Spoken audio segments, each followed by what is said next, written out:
Well, hey everybody, welcome to this week's edition of our Teen Book Talks. I'm Mr. Greg from the Kentwood Branch, and today is November 21. Great news, it's a short week next week at school with Thanksgiving coming up. And before I get started into my book talks, I just want to remind everyone to go to KDL.org, check out our events page. We have so many things going on. We have Animal Crossings, we have Instagram live events, our story times, toddler times, all kinds of book talks and things like that. And so KDL, oh my, this is really embarrassing. I'm sorry, I totally forgot to turn off my cell, and I'm gonna have to get this.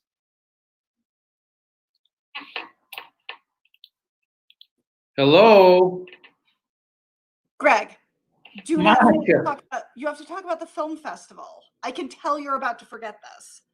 The Teen Film Festival, you know, I probably would have, but you know what? I appreciate the reminder, and since you're here, would you like to just tell everybody about it? I can do that.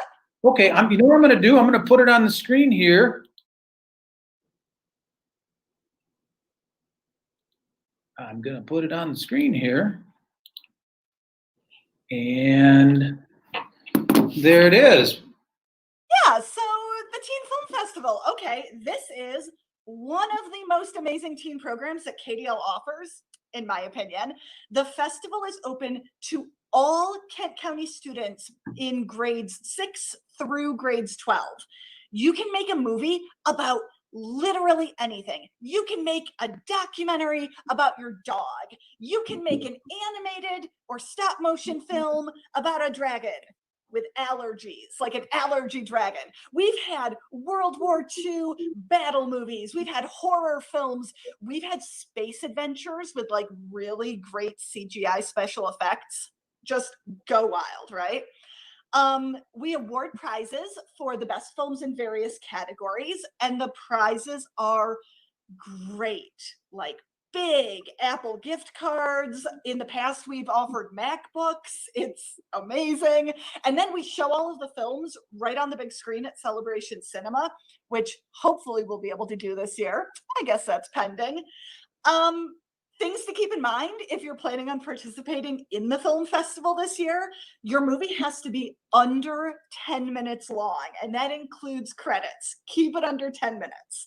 You can submit up to 2 movies. So if you make one and you love it, feel free to make a second one.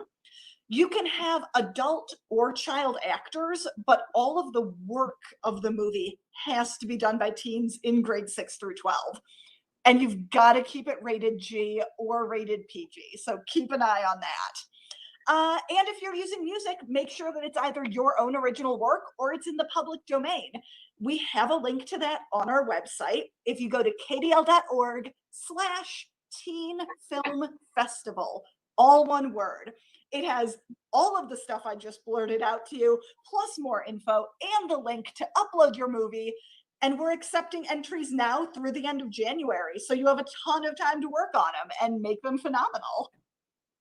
Awesome. Monica, thank you. And, you know, the film festival is one of my favorite events of the year that KDL does. And that page that we showed that Monica talked about is, say that website again, kdl.org/Teen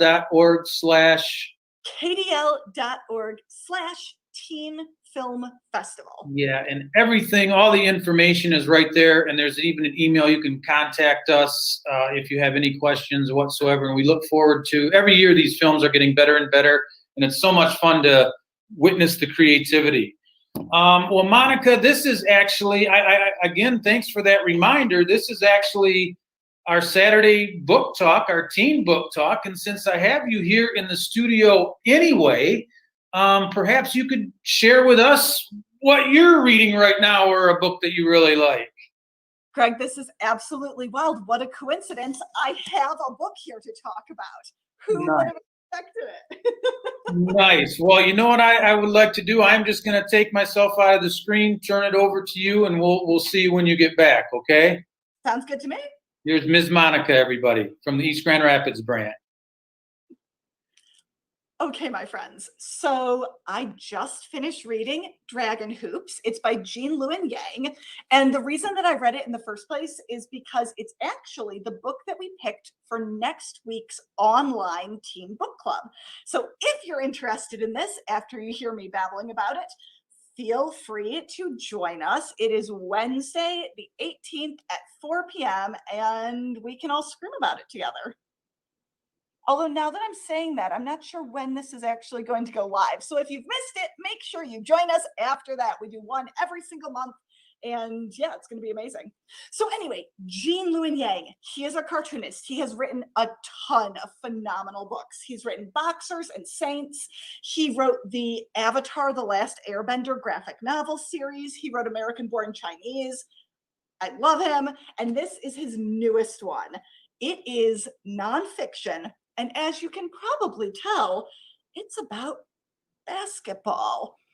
And I'm going to be honest with you. I don't care about basketball. I am not what you would call a sport person, but I loved this book. And I was so surprised that I loved this book.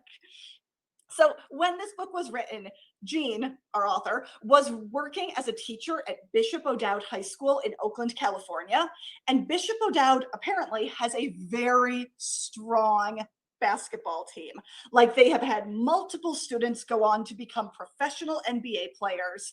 And under the coaching of head coach Lou Ritchie, the men's varsity team had been to state 5 times.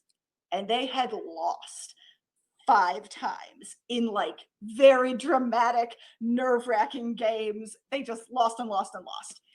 But in 2015, the year that this book takes place, they are ready. Men's varsity has a team loaded with seniors, which like apparently you don't do, because I guess if you have a team with all seniors, then next year your team won't be any good because they've all graduated. Sports. But anyway, they've loaded the team with seniors, and they are the best of the best. These are some of the greatest student athletes in the state, some of the greatest student athletes in the country. This group has been decades in the making, and they are determined that this is the year that they are going to take home the trophy. So this is the true story of the journey of these high school players and everything that they faced.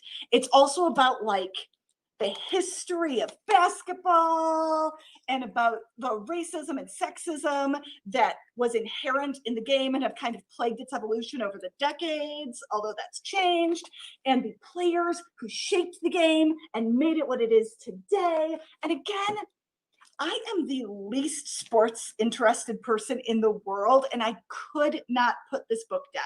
I highly recommend, if you love graphic novels, if you love basketball, if you just want to have really big emotions about a 5-year-old championship game, it's great. So Dragon Hoops by Lewin.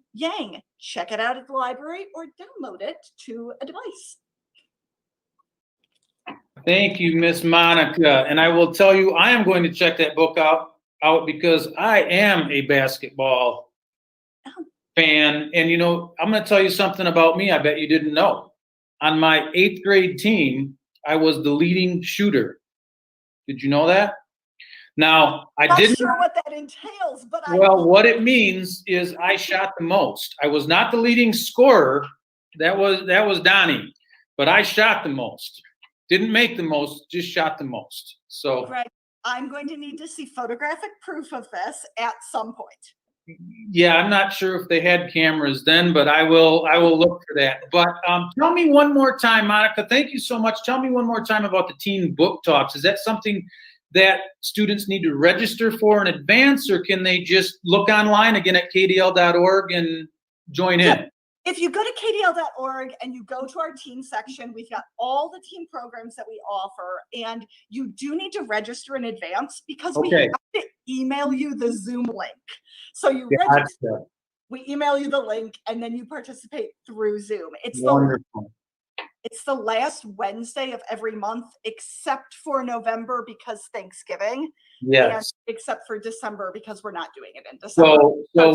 So will it happen again in 2021 then? Yes, indeed. We've already got the books picked. They are ready to go. Okay, well, I'm going to be there as well. Well, thank you very much for all that information, the wonderful book talk, and I'll continue on from here. Sounds good. Good luck. Bye. Don't forget anything else important. Yeah, bye, Monica. All right, always a pleasure to get a visit from Ms. Monica. Well, a couple books that I have read of late, some pretty new books on the scene that I really enjoy, that I want to tell you about. The first one is called, and this is going to come right up on your screen, and I'm going to have to peek around it. It is called The Middler by Kirsty Applebaum. And this book, The Middler, a girl named Maggie, she lives in this country where she's 11 years old, and she's the middler because she is the middle child. And in her country, it's a wonderful life, but the oldest kids, the eldest they call them, when they're 14, they ship the kids off to war because there's constantly a war that they call the quiet war going on. And these kids do not come back. I think there's only been one that's come back, but the country is staying safe because of their sacrifice.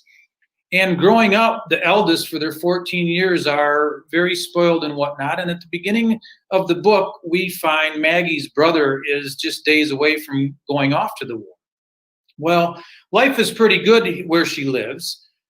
But the main rule is you cannot go outside the boundary. You have to stay inside your boundary because outside, and you can see she's like, this is Maggie looking out from the cemetery out into the outside world. If you go out there, there are these deceitful, dirty, nasty people called the wanderers that will do bad things and steal you away, so do not go outside of the boundary.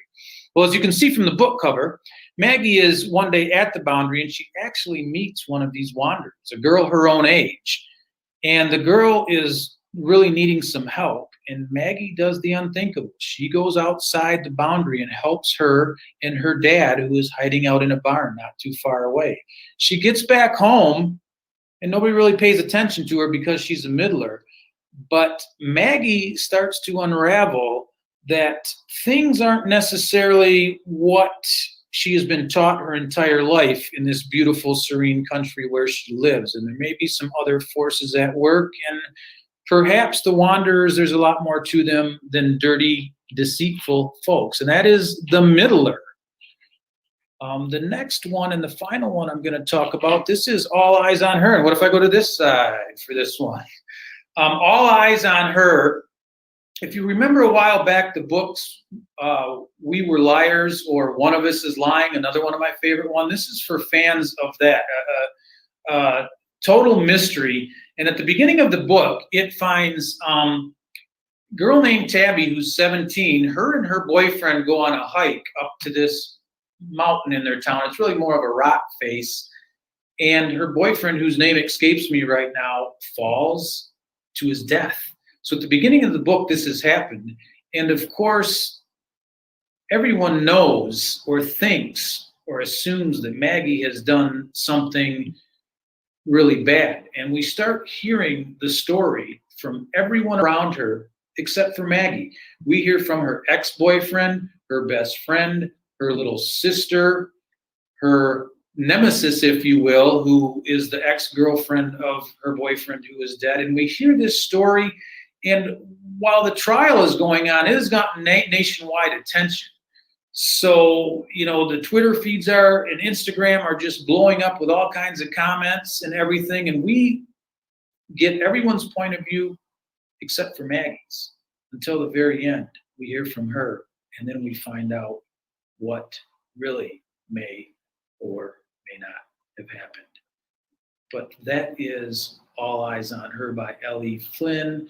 And as we mentioned, we are on curbside again right now. So the best way to get these books, I don't think these are downloadable yet by ebooks, but you can go on to KDL.org, put a hold on the book. When it comes in, go to your favorite branch. We'll run them out to you, and you can still get free printing and all that. But meanwhile, I hope that you all have a wonderful Thanksgiving. And I hope that we will get to see you in the library sooner rather than later. Thank you so much for tuning in. See you next time.